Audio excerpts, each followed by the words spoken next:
In module 3, we are going to now talk about customer focus, especially after having discussed the systems approach.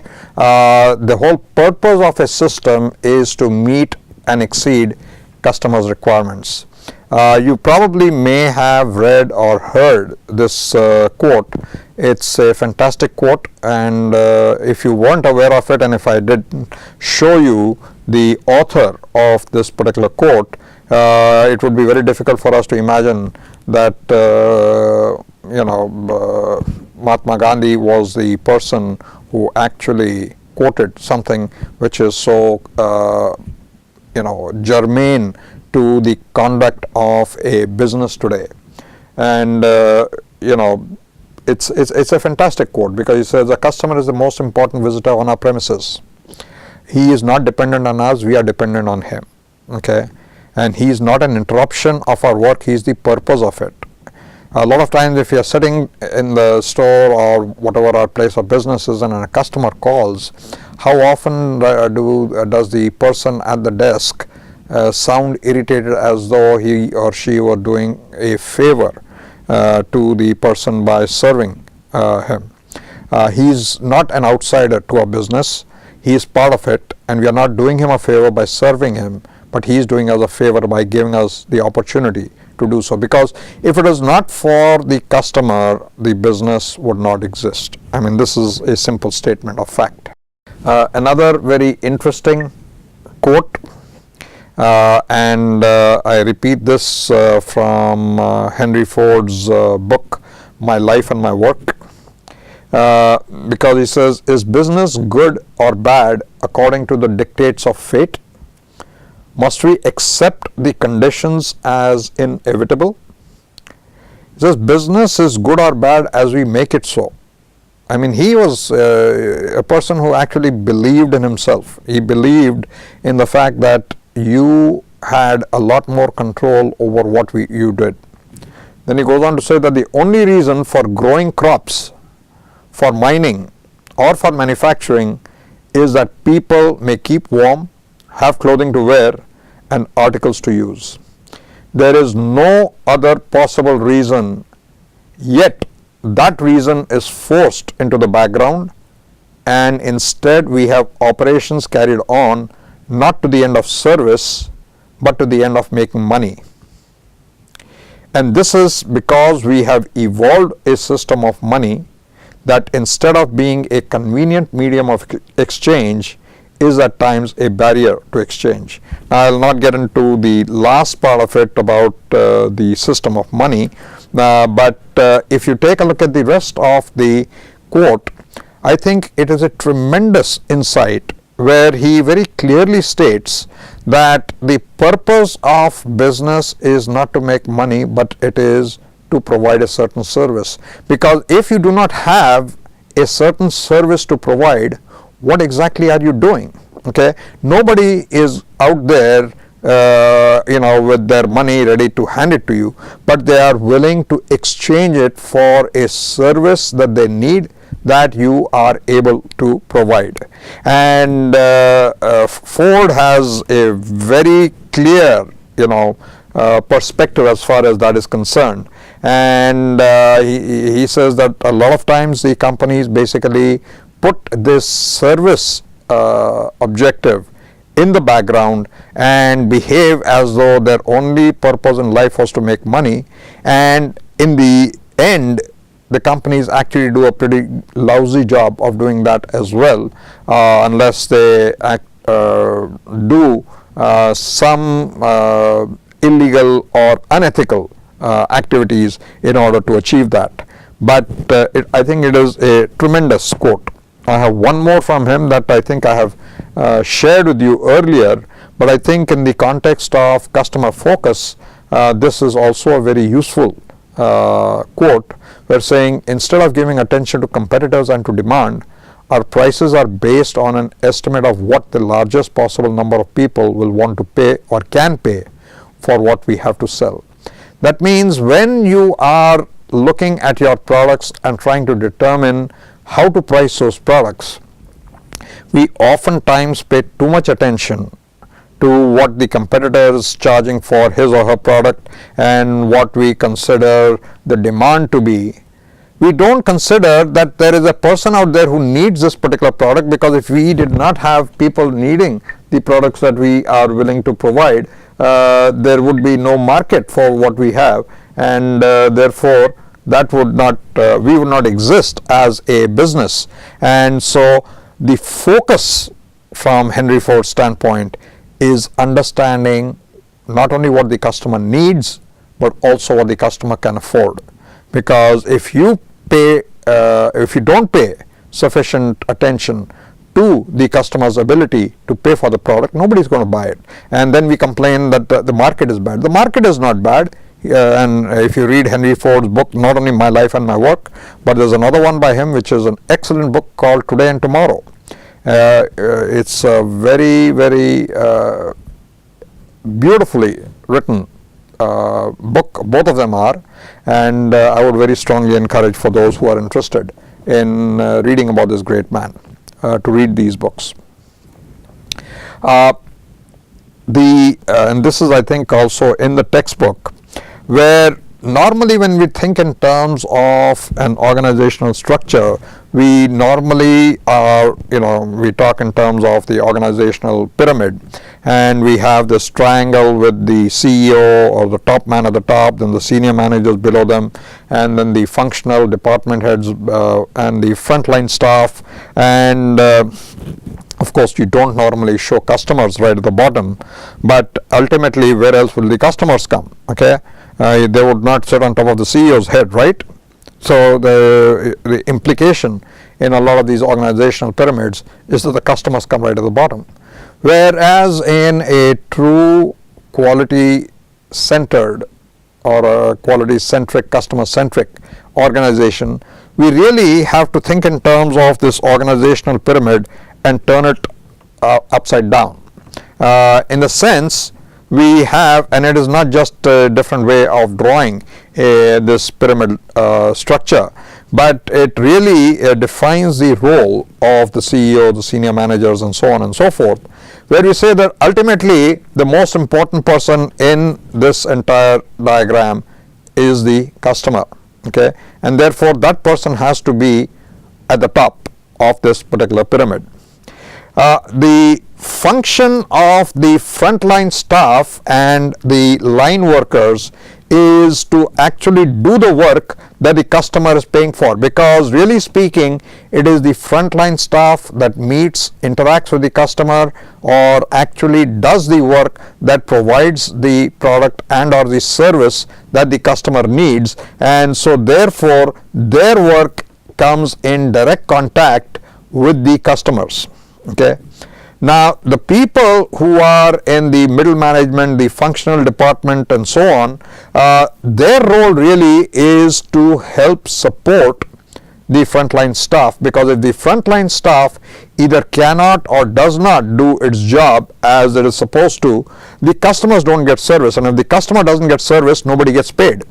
Okay, because it is sort of a myth if we think that the CEO or the boss pays the salary of everyone in the organization. It is not the CEO or the boss, he is only a conduit for the purpose of payment of salary. The salary for everyone in the organization only comes from the customer, because if the customer stopped purchasing the product, there would be no money to pay. So the purpose of the functional departmental staff is to help support the frontline staff in doing the jobs the best that they can, and similarly it is the role and the responsibility of the senior managers to support the functional department in what they are doing, and finally it is the job of the CEO right at the bottom of this pyramid to support the senior managers and the rest of the organization to ensure that ultimately the customers get exactly what they wanted or what they asked for. This again is a diagram from the book, and it sort of I think typifies what happens when a company provides a certain product or a service, and how this product or service interfaces with what the customer actually wants.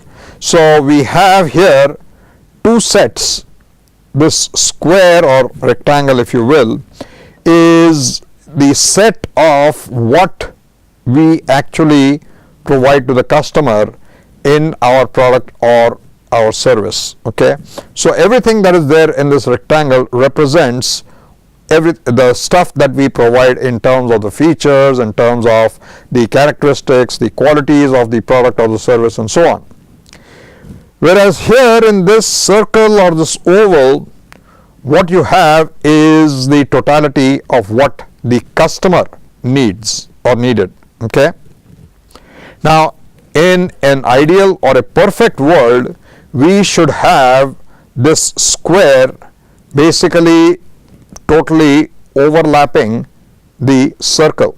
Okay, because what we want is, we want that everything that we provide meets the requirements of the customer. However, that only happens in a certain part of this particular diagram, as we see, which I've hatched. Okay, so what you see over here is the portion of the customer's requirement that actually gets satisfied. In this part over here is that part of the customer requirement that we end up not satisfying. Okay, because that is something that our product or service does not have the features or the capability to do. At the same time, we have provided a whole lot of features that are something that the customer never asked for, never needed, and probably didn't want. Okay, so that is indicated by the portion of this square that is not hatched. Okay, so this is a big waste, because it will obviously cost us money to provide all of these features. Okay, both in terms of materials, labor, and time, and it's not something that the customer either wanted, needed, or asked for. Okay, and here we have a wasted opportunity for not being able to provide what the customer needed.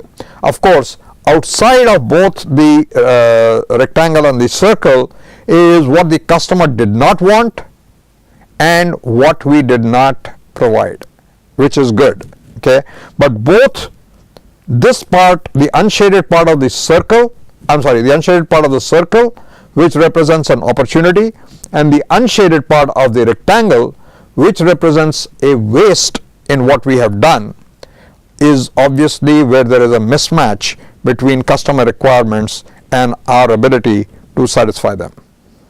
So you can ask the question, why did this mismatch occur? Okay, and there could be any number of reasons for the mismatch to occur. One reason could be that we really did not understand what the customer wanted. So we are thinking in a totally different framework of in a different frame of mind as compared to what the customer was talking about, and we really failed to understand the customer requirements. Another reason could be that we felt that, what does the customer know?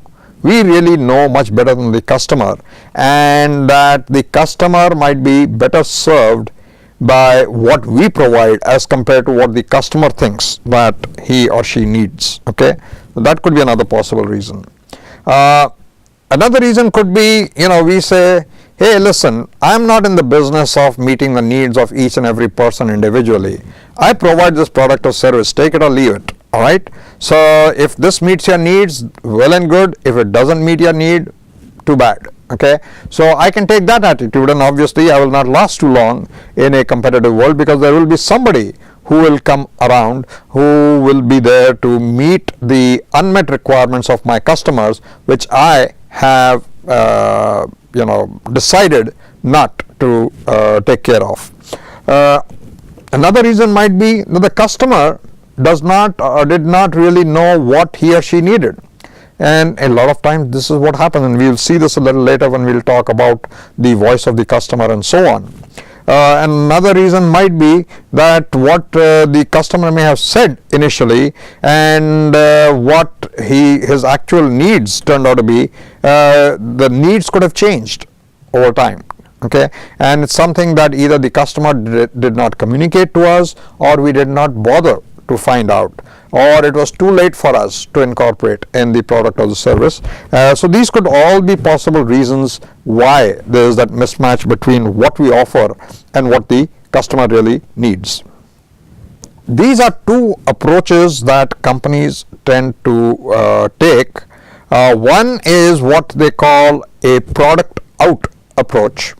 And in the product out approach, what you have is that the company basically designs the products or the services based on our requirements, based on our features that we feel are good, what we feel are necessary, and we take the attitude that we know what is best for the customer. So in this case, let's say it's an automobile plant, and we have designed the automobile based on our expectations of what is great in a car, and we just produce and put this out, and then the customer goes there and says, what is this? Okay, this is not what I wanted, right? So there is no input, there is no feedback that is taken from the customer to understand exactly what are the customer requirements, and this is what they call a product out approach, that we decide totally unilaterally in terms of what we think ought to be the right product. Okay. As opposed to that, we have the other side, which is the customer in approach, where you have a company that understands the customer needs and works with the customer, combining the customer needs and the ability of the company to develop and produce products that will satisfy and delight the customers. So here we have the company working together, okay, in like a partnership with the customer, trying to understand what is it that the customer wants, and then making sure that you have a product that is developed and produced by the plant, so that when the product comes out, it matches or meets the requirement of the customer itself. An example of this could be in the US, you have a pizza place called Little Caesars Pizza, and typically when people are out for lunch, two things happen. Number one, they don't have too much of time. Secondly, they don't want to spend too much of money. So one of the things that they have developed over there is they have developed a policy where they will have certain standardized pizzas ready for pickup, okay, so that you can just walk in and walk out. You don't have to place the order, and the pizza has to be made, and you have to wait there for 20 minutes or 30 minutes to get the pizza before you can take and eat the pizza. You literally go in, and a pizza, and it's hot. It's not that it's been sitting there for 20-30 minutes, because the company or the restaurant actually bases their number of pizzas on the expected demand, and the customers come in and they get a pizza. They don't have a choice in terms of what toppings, or they don't have any choice in terms of any crust and so on, but they get what they want because they want low price, they want quick service, okay, and the pizza tastes fairly good. On the other hand, you may have people who may want a pizza that is made to their particular requirements. They may want different toppings, they may want different types of crusts, they may want a thin crust versus a pan pizza, and so on and so forth. And those places, obviously, number one, will charge a little bit more, And number two, you will have to wait, because those pizzas you cannot forecast ahead of time, because nobody will know what customers will want in terms of the different crusts and different toppings.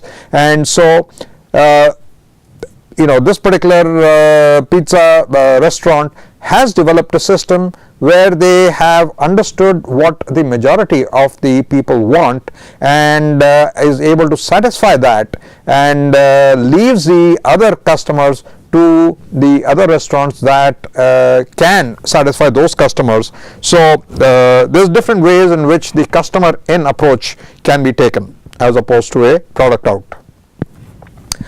So examples of a product out approach is that when the company is more focused on its own capability and its own product line, when it ends up losing sight of the customer, of the customer needs. Actually, it satisfies. Okay, this should. Lose sight of the customer need, that it satisfies or does not satisfy. It could be need or needs. But the one example is in the classic case where I don't know how many of you are familiar with carburetors, but none of the cars today have carburetors. So you used to have cars where you had carburetors, and the purpose of the carburetor was to provide a mix of fuel and air that would be input to the cylinders, so that it could be sparked, and then it provided the energy or the force to run the car. Okay, so these manufacturers considered themselves as carburetor manufacturers. Okay, that means their focus was on their product. Okay, if somebody were to ask them, what do you do? Oh, I make carburetors. That would have been their response. However, they did not understand what was a customer need that they were satisfying. That was the unfortunate part. They were too focused or too limited in their thinking in terms of only being concerned about what their product was.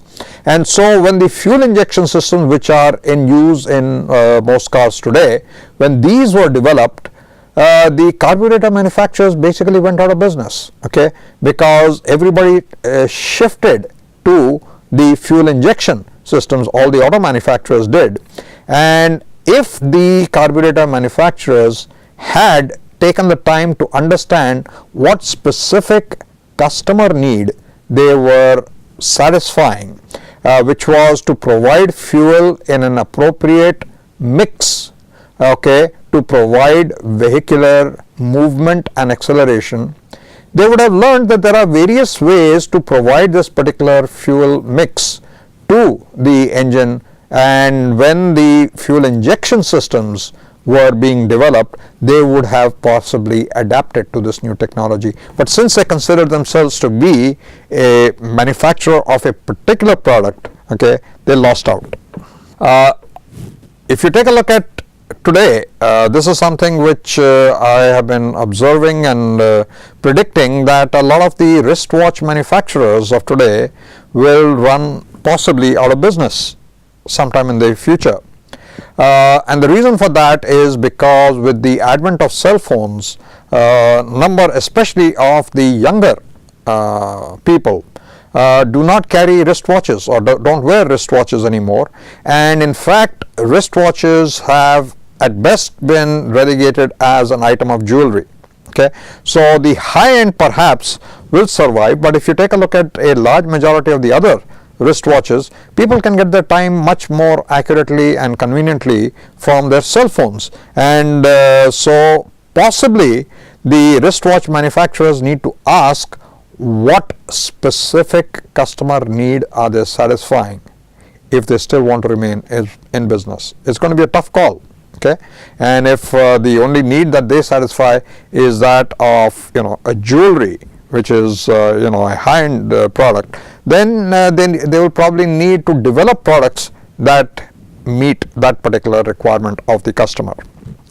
Xerox, interestingly, I had visited them in the, I think, early 90s, and in the 90s or late 80s, Xerox had seen the advent of, electronic transmission, little bit of the internet. It had not yet become very common, but with the advent of computers and with the advent of electronic documents, okay, they began to realize that paper copies might become obsolete.